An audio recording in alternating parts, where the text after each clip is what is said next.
Donc, qu'est-ce qui se passe? Nous devons comprendre que sur cette terre, il y a deux esprits qui ont le pouvoir de pouvoir mettre fin à notre vie.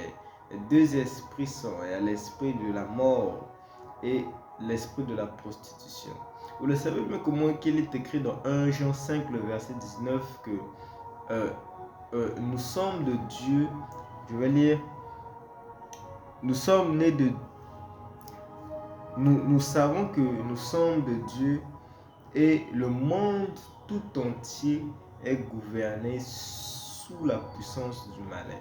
Donc, en ce temps-là, Dieu a permis que ce siècle présent puisse être régné, que le diable puisse gouverner en ce siècle-là, que le diable puisse gouverner dans ce monde-là.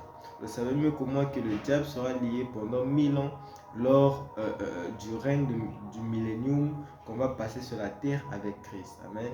Mais en ce moment, le diable n'est pas encore lié et le diable travaille. Il est écrit dans Apocalypse 12, verset 12, que malheur à toi, la mer et la terre, car le diable est descendu avec un ardent colère, sachant qu'il a peu de temps. Amen. La chute du diable s'est passée depuis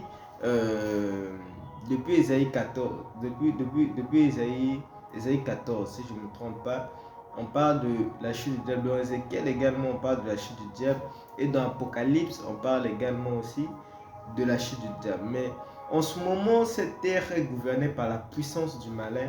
Et il est écrit également dans 2 Corinthiens 4:4 que l'apôtre Paul dit que c'est le Dieu de ce siècle qui a aveuglé les yeux de leur cœur afin qu'ils ne puissent pas comprendre. Donc le Dieu de ce siècle qui a aveuglé leur intelligence afin que malgré qu'on les prêche, malgré qu'on les enseigne, ils n'arrivent pas à comprendre car les yeux de leur cœur ont été aveuglés.